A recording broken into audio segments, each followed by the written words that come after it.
Hi, I am Berna, Michaella, and Dela Cruz from ABM 11A, and this is my reflexive piece. But before my reflexive piece about my learning experience undergone during this first semester in empowerment technology, here are some recaps of my outputs and activities done in this first semester.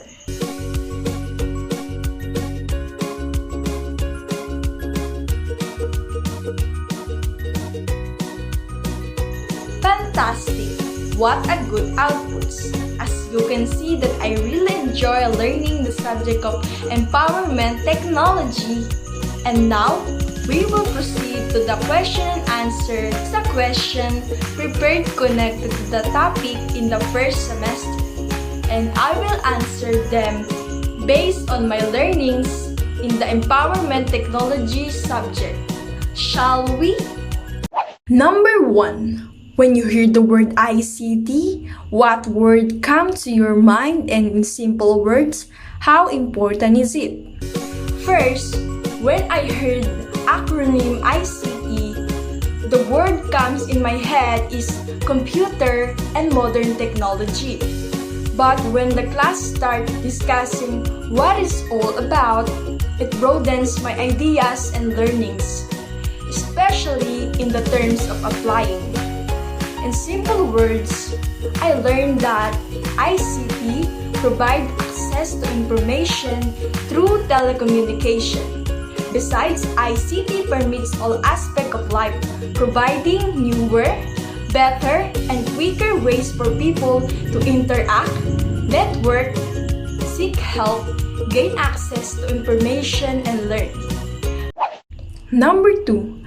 How important is an online platform to the everyday life of a person?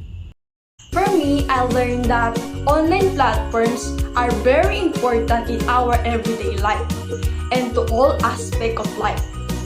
Online platforms support so many of our daily activities that we become dependent on them in our personal and professional lives. We rely on them to buy and sell goods and services like Shopee and Lazada, to find information online like Google, Wikipedia, and so on, to keep in touch with friends and family abroad or relatives far away from us. We use like Messenger to keep in touch with them.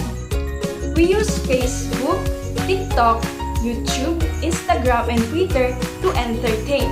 And lastly, in education, we use such as the Google Classroom, Gmeet, Zoom, and other online platforms. Online platforms is now part of our everyday life. Number 3. How do you use social media sites in the right way? Nowadays, it is important that we know how to use social media in the right way, and we must be careful of all the things that we put or share, especially on our personal information online. In this world, there is always a positive and negative impact in everything we do. Thus, we should be very careful and know the responsibility in using different platforms of social media. 4. Do you think that your learnings help you to be aware of common threats on the internet or social media sites? I think yes. My learnings helps me to be aware of common threats and internet threats in internet sites such as hacker, computer viruses, email scam, pop ads, spyware, and many more that I know now how to avoid these threats. When I learn about online safety and etiquettes, this also helps me to protect and keep safe my private information in the social media sites. Number 5. How learning in the advanced Excel formulas helps you now. When I learned the Excel formulas, this helped me in real-life application, not just in time of discussion. I also apply my learning in Excel in our business math subject, where we need to use the Excel to solve the problems.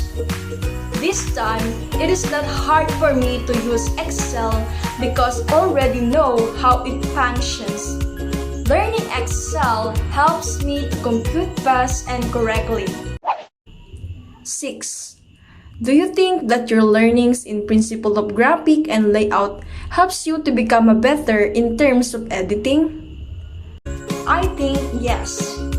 My learnings in principle, graphics, and layout enhance my ability to create graphics and to layout. Having appropriate application of graphics and layout like font style, proximity, repetition, construct, and alignment based on the topic or the content will give a better outcome. Number 7. Do you think that your learnings in the first quarter helps you to start an advocacy? I think it is a big yes because I think I cannot start making an advocacy with my co-advocates if we didn't know first what ICT really means. Number 8. While you are in the advocacy times, how do you reflect on your learnings? First, this gives a better confidence for me to stand and advocate with others. It helps me to know some issues that I can advocate, especially that my family and friends will be given impacts to the advocacy we made. Second, I became manageable and strict in terms of what needs to be done in the advocacy, like creating contents and editing for the assigned date that we need to be done. Third, I learned to be approachable and help others with their issues in the mental health. I became more team leader to my group mates in doing activities. I learned to be fair in dividing tasks. Lastly, it becomes easy for me to make some difficult documents like narrative reports and technical reports. Lastly, number 9. If you learn about ICT and made an application after you learn it, how will you become a better user of the modern technology? What a good question! When my learnings in ICT broadens, it helps me to become a better, responsible, knowledgeable, and effective user of modern technology, where I can share my knowledge and learnings with my families, friends, and relatives. I can help them if there's a problem in terms of modern technology, like social media and some gadgets.